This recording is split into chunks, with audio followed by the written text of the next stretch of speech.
그래서 지금의 금리 상승이 이렇게 앞으로 제어가 되지 못하고 더 뭐해서 지금 4.5%인데 네. 그게 뭐 4.7, 뭐 4.8 이런 식으로 간다라고 하면 사실은 긴축 발작에 대한 리스크를 저희가 다시 고민을 해야 되는 네. 부분들인 것 같고요. 네.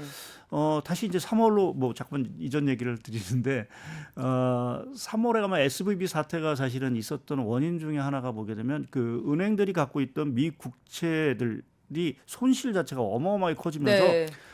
이제 상당히 이제 문제가 됐던 네네. 부분들인데 안정적이라고 생각해서 거기에 투자했다가 거기 손실이 예, 너무 커지면서 이제 예, 불거진 사태였죠. 그것이 다시 재현될 거. 왜냐하면 지금 국채 네. 금리가 올라가면 네. 다시 지금 미국 은행들이 얼마만큼 국채를 들고 있는지 정확히 네. 모르겠지만 다 그건 손실로 지금 다 잡히는 네. 부분들이어서 뭐 그러한 것들이 다시 뭐 지역은행이라든지 이러한 쪽에서의 신용 의뢰를 촉발시킬 수 있고 네. 또 말씀드린 대로 또 다른 이제 부담들 그게 대표적으로 이제 사무용 부동산이라든지 뭐 네. 이러한 쪽으로 문제 자체가 이제 커진다라고 하면 네.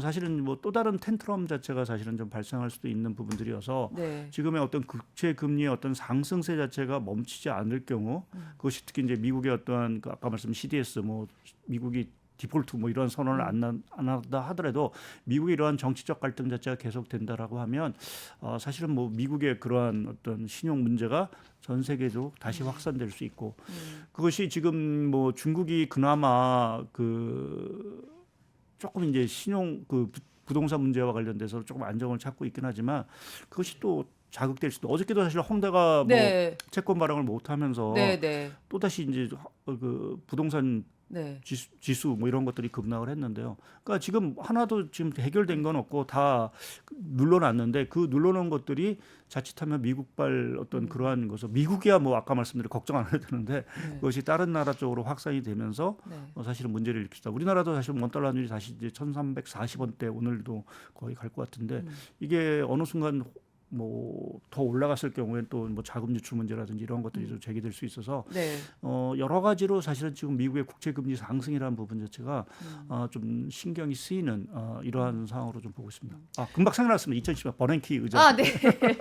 사실은 저 아까 버냉키를 생각은 했는데 네. 말했다가 틀리면 이건 굉장히 창피한데 이러고 이게 확실하지가 않아서 가만히 있었는데 말할 걸 그랬어요.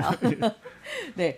지금 방금 그 중공 얘기도 하셨지만 사실 지금 미국을 제외하고는 거의 지금 주요국들 아무리 뭐 이제 인플레가 끝나지 않았어도 금리 인상 사이클 거의 종료하고 지금 거의 뭐 이제 제발 좀 내릴 수 있는 분위기가 되었으면 좋겠다. 거의 이런 상황 아닌가요? 예, 오늘 제가 표를 하나 좀 네. 준비해 온 게 있는데요. 각국의 중앙은행들의 이제 금리 인하 좀 화면에 나올 텐데요. 네. 주요국에 제가 이제 중앙은행의 기준금리 추이를 쭉 그려놨습니다. 저 이제 음영으로 칠한 게 이제 동결이 되는 거고요. 네. 회색으로 보이는 게 이제 금리를 인하하는 국가입니다. 네. 그러니까 지금 9월달 기준으로 보게 되면 금리를 올리는 거는 지금 20이 하나밖에 없었습니다. 네. 그러니까 대부분 지금 동결을 하거나 인하 쪽으로 이제 선회를 네, 한 네. 부분들이죠.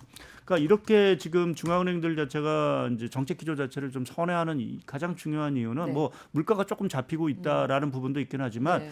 기본적으로 경기 자체에 대한 우려 자체가 사실 커지고 있다라고 봐야 네. 될 것 같습니다. 말씀드린 대로 뭐 미국은 뭐 그나마 좀 탄탄하다고 하지만 사실은 성장률 수준은 뭐 아무리 긍정적으로 본다 하더라도 내년 성장률이 연준 기준으로 보면 2.1에서 1.5로 둔화되는 거고요. 네.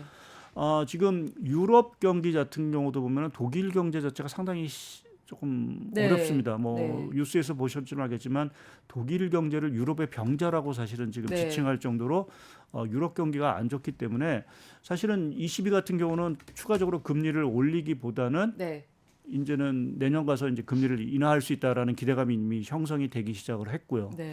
또 지난주죠. 영란은행 같은 경우도 금리를 올릴 것으로 예상을 했지만 의외로 이제 금리를 동결한 부분 자체도 사실은 이제 경기에 대한 부분 자체. 그러니까 내년도 유럽 경기 자체도 그닥 좋지는 않을 것 사실 같고요. 영국은 조금 뭐 근원 물가 상승세가 꺾였다고는 하지만 사실 우리가 보기에는 지금 숫자만 봐도 고통이 느껴지는 예. 숫자인데도 불구하고 그 정도 꺾였을 때 그걸 동결하는 건 그만큼 경기에 대한 걱정이 크다는 거잖아요. 그렇죠. 예. 네. 그래서 뭐 지금 영국 같은 경우는 뭐 지금 EU 탈퇴하면서 뭐 여러 가지 좀 부작용도 분명히 좀 있는 것 같고요. 또 네. 이러한 고금리 상황이 계속된다라고 하면 당연히 뭐 영국 부동산 경기도 안 좋을 거고 지금 독일 같은 경우도 부동산 경기가 워낙 안 좋아서 네. 정부가 뭐 공공 임대주택 뭐 이러한 것들에 대한 주택 부양 정책을 사실은 더 네. 강화하고 하는 조금 이제 사항이 더더욱 이제 녹록치 않은 상황들에서 금리를 현 수준을 상당 기간 유지하기가 좀 어려울 수도 있는 부분들인 것 같습니다. 네.